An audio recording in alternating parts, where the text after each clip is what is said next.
and thanks for tuning in to the Path 11 podcast. I am your host, April Hanna. At the Path 11 podcast, we are here trying to deliver leading-edge research on consciousness, healing, and metaphysics. And just like you, we are trying to answer the big questions about life. Who are we? Why are we here? And what is our purpose? We hope by listening to our podcast, it will make each day you live on Earth a little easier to understand. And now for today's podcast. So I am excited to welcome back Greg Marcus to the Path 11 podcast. And for those of you who maybe didn't get a chance to listen to the past episode that I did with him, it is episode 126. We recorded back in March 5th, 2018, and we talked to Greg about the spiritual practice of good actions. And we went through and discussed his latest book, The Spiritual Practice of Good Actions, Finding Balance Through the Soul Traits of Mussar. So I would like to welcome Greg back to the Path 11 podcast. Hi, Greg. Hi, thanks for having me. Pleasure to be back. Yeah, so I think it would be really great for our listeners if they're clicking onto this and listening, they should probably press pause and go back to episode 126 to get a little bit of a background, because you are coming back on to really talk about a follow-up survey that you did, and we're going to be talking about the 5 faces of self-worth today. But I was thinking for those people who maybe don't have a lot of time to go back and listen to the full hour podcast, that maybe we can give them a little bit of a review of what the Mussar is. And give people a little bit of background history about how you did a follow-up survey and began to really see, a significant pattern in the results that you got of different areas in people's life that fell into these 5 categories that we're going to talk about of self-worth. Sure. So first of all, Mussar, it's a 1,000-year-old Jewish spiritual mindfulness practice. And it teaches us how to find those things inside that cause us to get stuck in the same situation again and again. And it offers a path towards balance and healing by taking mindful action in everyday life. So we might look at a trait like a soul trait like patience. And one of the features of Mussar is having too little patience is just as bad as having too much. So we sort of try to figure out where we are. And then to cultivate patience, maybe we'll say a mantra, we'll do some journaling, and then we'll do some kind of real life activity like I'm going to let every car merge in front of me, to practice my patience. And by doing that, we both rewire the brain. Some people think we rewire the soul. But the end result is that we resolve some of these long-standing conflicts that get us in trouble. Right. And you have on your website, I know that you had a great response of people coming over to your email list and people taking the soul trait profile quiz on your website. Yeah, absolutely. And it's a little quiz where it looks at 13 of these traits, and you sort of figure out where you sit kind of from the too little to too much, and it gives you a nice graph, a little snapshot of where you are. Well, after having this quiz up for a couple of years, there were about 5,000 people who had taken the quiz. And I was really curious, what is it that was holding them back? So I started to I did a survey. It was something called, it's a methodology called the Ask Method. And it has to do with asking a question and then looking at the free text answers that come back and creating like different categories. So the question I asked was, when it comes to being your best self, what is the single biggest internal struggle, problem, or frustration that you're dealing with? Please be as specific and detailed as possible. So I had about 270 answers, and some people wrote very detailed responses. And as I looked at them and the collaborators I was working with on the analysis, we came up with we came up with 5 different categories of people. And interestingly, they all seem to relate to self-worth. And of the 250, do you have a breakdown of males versus females by any chance? That wasn't the question that we asked. Okay. People did have an opportunity to leave their name. And so if I kind of looked at that and eyeballed it, I would say it was maybe like 60, 70% female and 30, 40% male. Okay, great. And so what were those 5 categories that people fell into? So some people, it was self-worth. It was unhealthy relationships, managing anger and frustration, dealing with overwhelm, or fear, just fear holding them back from being their best selves. And then I understand that you wanted to take a look at those categories and then also incorporate them into your Mussar approach. Yeah, exactly. So the idea was like, okay, well, if that's what people are dealing with, then I could kind of speak more directly to them and start creating some workshops and start creating some just blog posts that sort of deal with those type of issues directly. And would you like to give some examples of each? So maybe if our listeners fall into one of these 5 categories of what might be stopping them from becoming their best self and how your kind of practice here moves people through those areas, that might be really helpful. Yeah, so what I'm thinking might be helpful is to share like some, I've kind of put together some like compilations of what some of the answers that people gave, and then we can talk about like how Mussar might help address them. How does that sound? That sounds wonderful. Great. So, for the people who talked about their self-worth, I really, first of all, want to congratulate them for kind of that level of self-awareness. And even though this wasn't like a direct conversation, and sometimes people gave their name, sometimes it didn't, as someone who struggled with self-worth myself, sometimes it's hard to make that admission to ourselves. And so if you're in that place where you're like, geez, my self-worth is not where it should be, that's a good place to be, because it gives you agency and a possibility to address it. The type of answer that came in for this is someone wrote, I would have to say that my biggest struggle is believing that I am allowed to actually be my best self, to let myself shine in a better space that is also allowing others to be their best without feeling competition or better or less than. In those situations, I tend to simply wither and turn invisible. The frustration tends to originate from the fear of claiming too much space. Mm. So it's, clearly you're someone who's really trying to struggle with these issues, and this idea of claiming too much space that is very reminiscent. This is probably someone who's familiar with Mussar practice, because the soul trait of humility is all about how much space do we claim in the world. It's not the Western definition of humility where it's about being meek or self-effacing. It's about finding that right balance between meekness and arrogance. And we never want to be an arrogant person, but sometimes we do need to step up and to be heard. So, what I would say, in terms of claiming space in this person or working on humility, is to really practice that in non-threatening situations.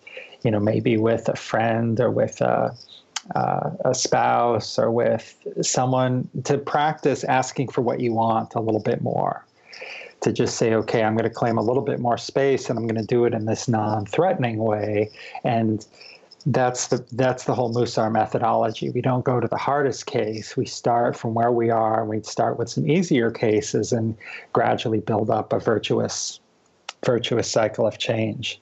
Another practice to really think about has to do with the soul trait of truth. And truth teaches us that there are really multiple perspectives of truth. You and I have a conversation, and we each walk away with a different, with some different ideas about what was said and what happened. And so to really think about, like, what's the truth of this situation, where you're feeling, better or less than somebody else, and feeling like you need to shrink back.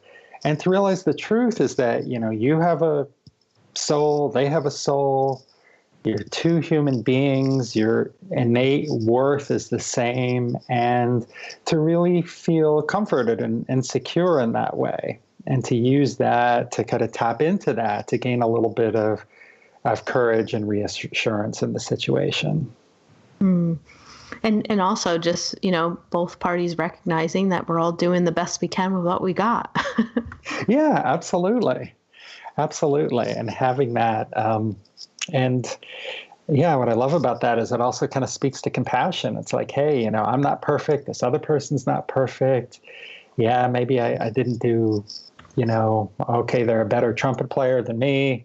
Okay, well, I'm better at, understanding, deeper meaning in books and movies than they are. I mean, that's just kind of the way the world works. We all have our talents, and the more we can just get out of the comparison mode, I think the happier we'll be. Yeah, and the striking thing about what that writer wrote in that I find so profound is when they said that my biggest struggle is believing that I am allowed to actually be my best self. It's, what I hear in that is, wow, I don't know if anybody ever gave me permission.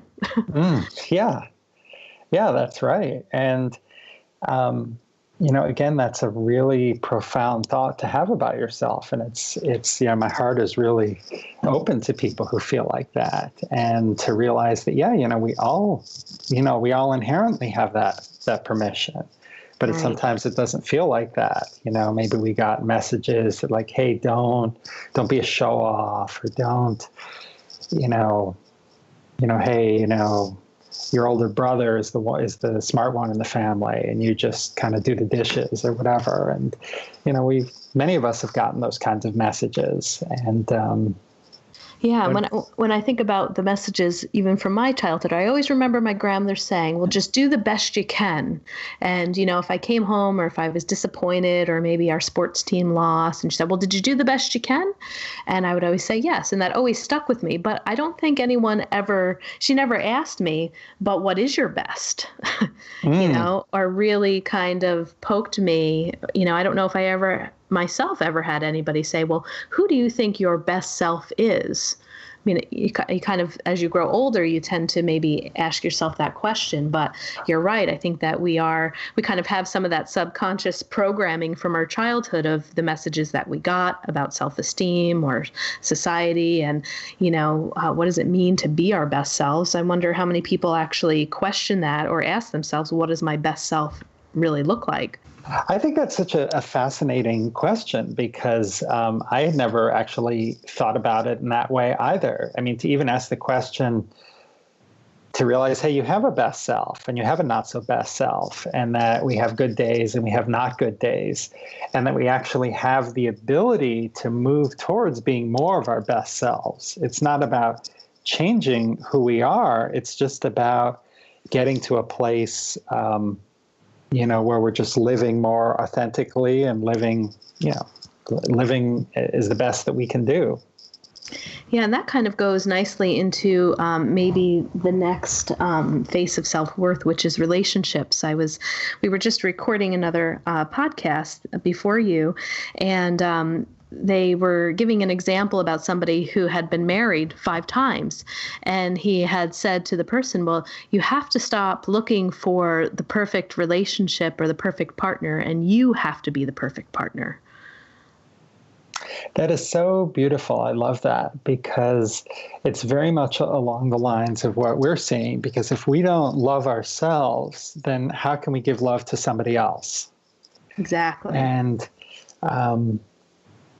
so sometimes, and perhaps this was the case, and that other person who was married 5 times, that never even occurred to them, that the issue was a self-worth issue, and was trying to find something from other people to kind of fill a hole that was inside. And one of the people who wrote in about this, what they said was, I sometimes feel myself being depleted or used up, and I've given the best of myself to others, and I can sometimes end up feeling taken for granted or unappreciated and undervalued. It can be exhausting to try to set limits and guidelines. It seems like people close to me know that's a struggle for me. And when I say that something's too much, they will just push me relentlessly to cave in. Mm. And so,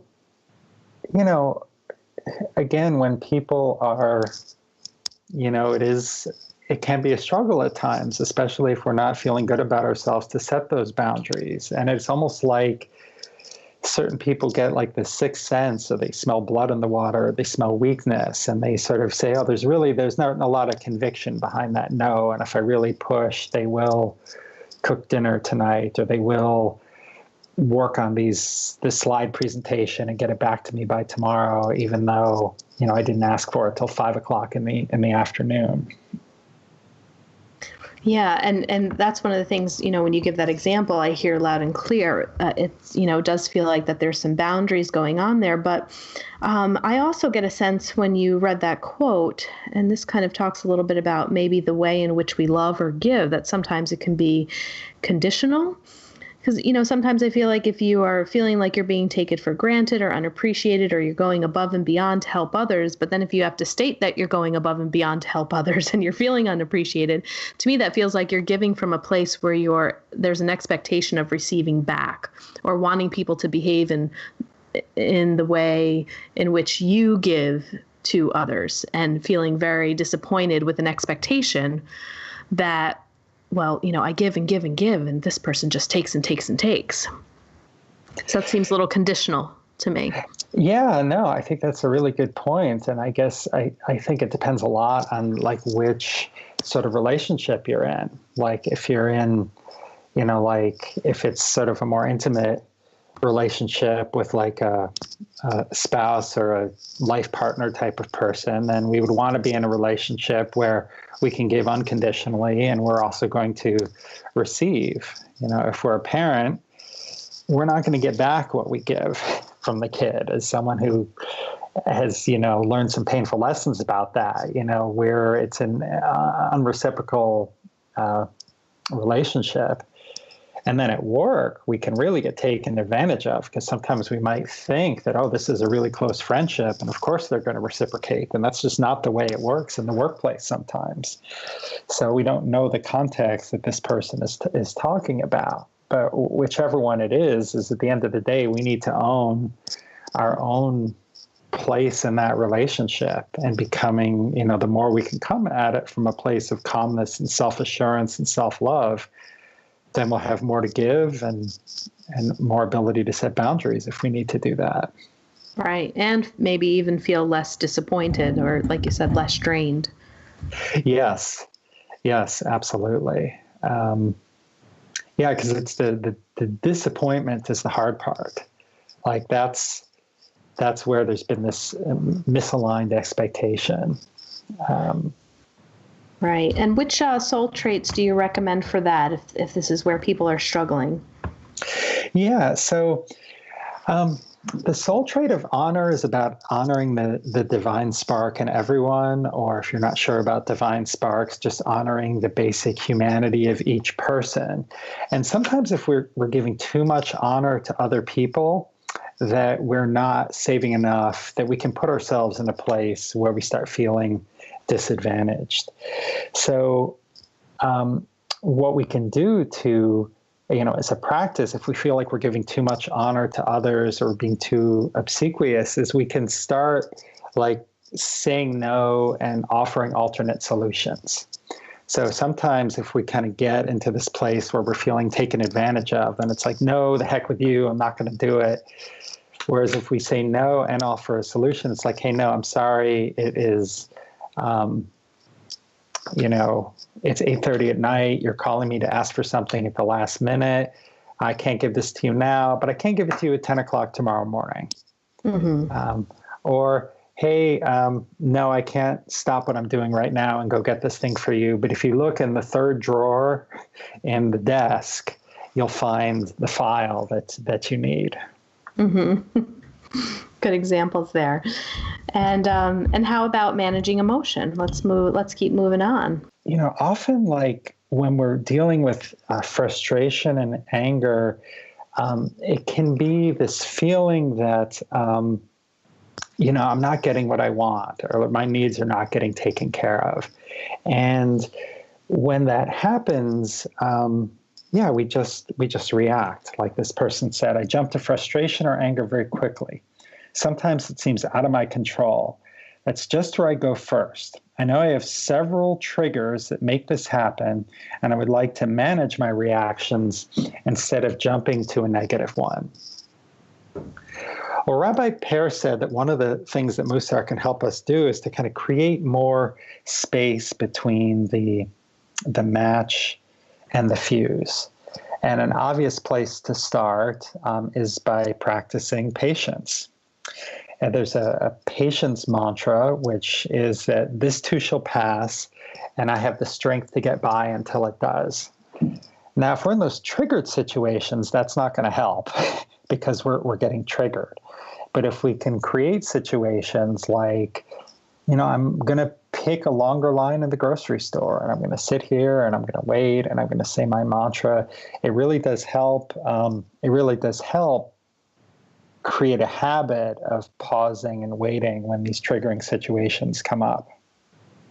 Yeah, and as a therapist, what I sometimes, I play with my clients a little bit when that burst of anger comes in, and I usually encourage them to ask themselves, how old are you acting in that moment?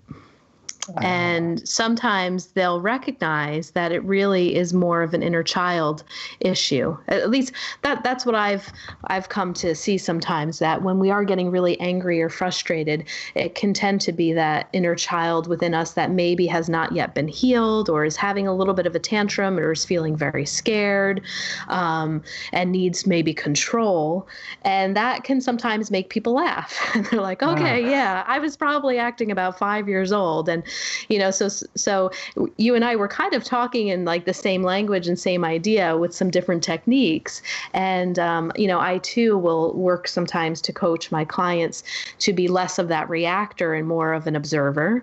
And just like you said, practicing to take note of when that reactor or that inner child or that anger and that frustration comes up, to be able to recognize it for what it is. And like you said, not kind of like igniting that fire and that match instantaneously, but kind of soothing that anger or that inner child that feels scared and saying, okay, you don't need to react right now. Let's just, let's step back. And like you said, it's great to count to 10 and take a deep breath, but not all people do that in reality. Right. Yeah, that's right. And I love that, that idea of being an observer. And it brings to mind another Mussar practice, which also has to do with honor. But this time it's finding ways to give more honor to other people. So if there's like a certain person that triggers you, what you might do is in a calm moment, sit down and write down everything good about that person. Now, even if they annoy the heck out of you, really try to find good things to say about them. And that can help you see them as more of a human being that has good points and not so good points. And understanding that and recognizing the humanity in the other person can give you just a little bit of a pause. It's like, even if like, wow, they really keep their car clean. It's like, okay, well, that's someone who, takes care of their things. And even just small things like that can make a difference and help short circuit that kind of train wreck that can happen really quickly when we get triggered. Yeah, I agree. And even if we're very angry, or there's a person, that we are just not jiving with, or we have extreme personality differences, I also sometimes say to my clients too, but there's somebody in the world that really loves that person that you don't like, so they are lovable, and they do have friends, and they do have family members who truly love them. And sometimes when we get locked in and we just can't see that about another human being, that is also too where that compassion can kind of come in. And like you said, seeing them as more of a divine being, that even though they might be really pissing you off and making you very angry, that there's still some good things about this person. And there are people who are on the planet and do care about them and love them. Yeah, I like that. And I have to say, as you were talking about that, I was thinking about some people who I really have not liked in the past. And I find myself cringing a little bit. It's like, really? Somebody loves that person? So it's like, it's not like these are natural or even easy things to do, especially if it's that one person who pisses you off the most. But again, to take the time and to make that investment, okay, when I'm home, when they haven't triggered me in the last couple of days, to really invest some time proactively in these kinds of, framings, or in a safe place, like when talking with a therapist or somebody like that. I could just see how that could be so powerful and transforming. I mean, how great would your life be if you didn't blow up every time you dealt with that person at work who made you mad? I mean, that's a huge improvement in our life, and a little investment in a practice ahead of time can have a huge payoff in our quality of life. Right. And I'm sure some people listening are probably like, okay, the last thing I want to do in my free time when I'm feeling good and happy is think about the person that I don't really like. But that is where I feel like soul development, spirituality, and like evolving your consciousness comes into play. That's where the work is. That's right. That's right. That's so well said. Yeah, there is some work here, and it is a growth. And these changes can be, I found they're slowly and happen over time, but sometimes a really small change can have a huge impact on your life. And it's just, if we're not here to kind of grow and become better people and become our better selves, then why are we here? Right. Now, I know one of the other categories that people fell into was dealing with feeling really overwhelmed. And I bet everybody listening can just really appreciate that, because we live in a pretty tough society right now where things feel pretty stressful all the time, and people have so many different responsibilities, and, feeling like, okay, well, this is what it would take to be my best self. But wait a second, I have like a things to do list of 25 things. Like, how could I be my best self when I'm just trying to live out these tasks on a day-to-day basis? I don't have time to pursue my passion of writing or my passion of singing. So how do we deal with looking at people who are feeling extremely overwhelmed, and that's their block to get to their best self? Yeah, so one of the things I really love about Mussar is that the soul traits that we can work on, there's all kinds of different ones. Like we talked about patience and humility, but one of them is order. And there's a saying in this text called the Ethics of Our Fathers, or Ethics of Our Ancestors, which says first things first and last things later. And the idea is that's really about priorities. And it's like, okay, I have 10 things on my to-do list. I can't do all 10 at the same time. If I try to do all 10, I become like that peanut butter that gets spread too thin over the piece of bread, and I don't have like I don't have a quality sandwich anymore. And when I work with my coaching clients, one of the things we often do is we say, okay, what's your top 3 exercise? What's your top 3 priorities? And I used to do this when I was in the corporate world and I had too much to do. I'd write down everything, I'd put it in priority order, and I would draw a line under the third one on the list. And then I'd go to my manager and I'd say, okay, this is everything I have. These are the top 3. Do you agree? Okay, we agree. We shuffle things around. And then things below number 3, I did not do. If somebody said, hey, can you do number 5? I can do it next week. I can't do it today. Mm-hmm. And so that's one way to kind of get out of overwhelm, and that can be true in our work life, our home life, our relationships, et cetera. Yeah, and I think creating that top 3 of order is really important, because, like you said, so many people can get so overwhelmed by all these different tasks. But if you really every morning wake up and decide, what are the 3 most important things that have to get done today? And if they're not, everything else is going to fall apart. But I think if we really take a look at the top 3, and then, hey, if we get 4 and 5 done, great. But if you just set it to those top 3, it makes the day feel much more manageable. That's right. And And this also relates to self-worth, because if we're not feeling confident about who we are, then we don't feel like capable. It's kind of like when we were talking about, geez, can I have a best self? Oh, am I allowed to set priorities for my own time? Am I allowed to schedule in self-care as one of my top 3 things? Well, absolutely, we have to. If it's like they say on the plane, if you put on your oxygen mask before helping someone else, if you're not investing the time to make sure that you're physically healthy and mentally healthy, then it's easier to get overwhelmed by things.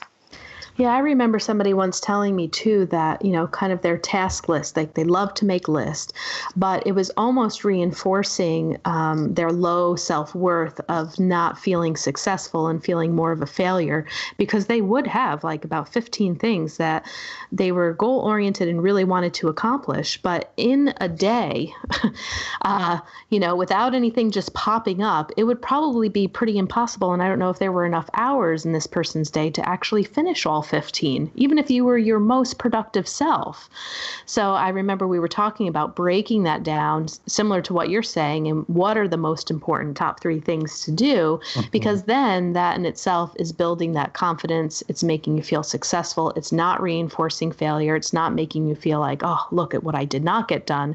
It's more like, oh, wow, I did. I was accomplished today.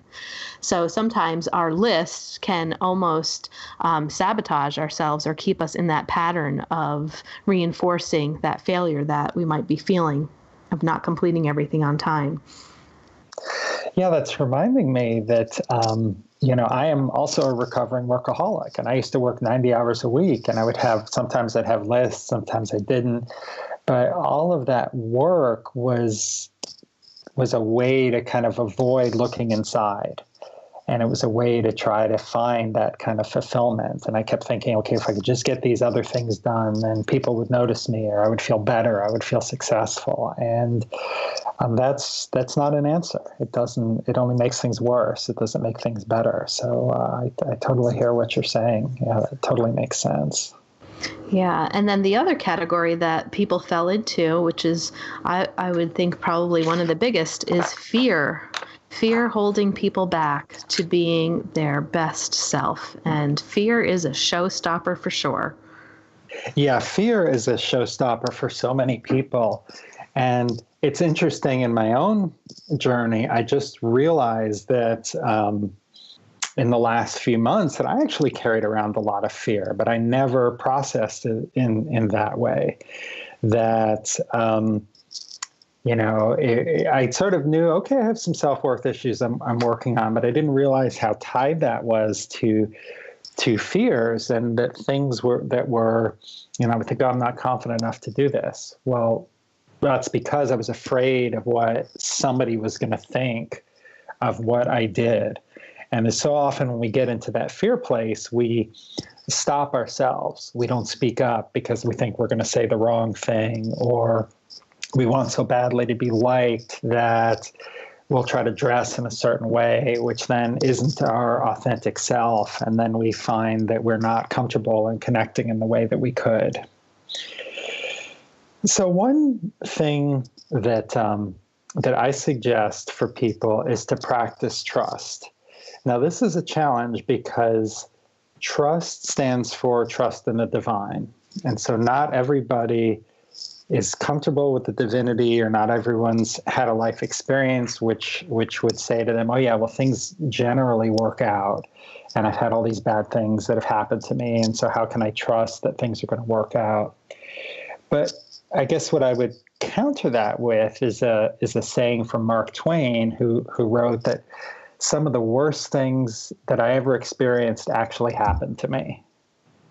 Can you repeat that again?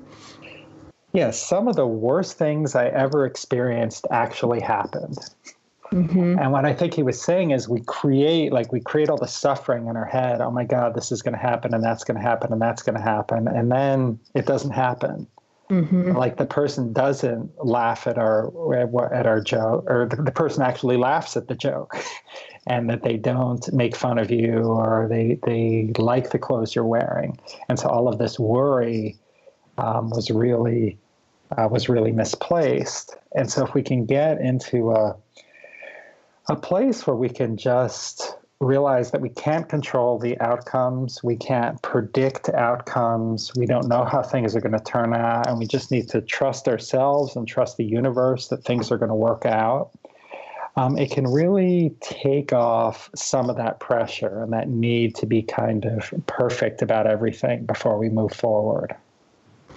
Yeah, that reminds me of some of what I've read in A Course in Miracles, and it might have been from a lecture from Marianne Williamson or a book from Gabriella Bernstein, but the premise in A Course in Miracles says that, fear is an illusion, and they prompted it with the question, now think back to all of the things that you've ever worried about, were anxious about in your lifetime, and now ask yourself, how many of those fearful thoughts actually came true? Exactly. Yep. Exactly. And again, this relates to self-esteem, because when we're feeling good about ourselves, we're in a place of abundance. Gratitude is another great practice for dealing with fear. We list all of the things that we have in our life and that we can be grateful for, and so many things that we've taken for granted that not everybody has, and realizing that like the abundance we have, that can give us a solid footing to help tamp down some of these fears that can come up.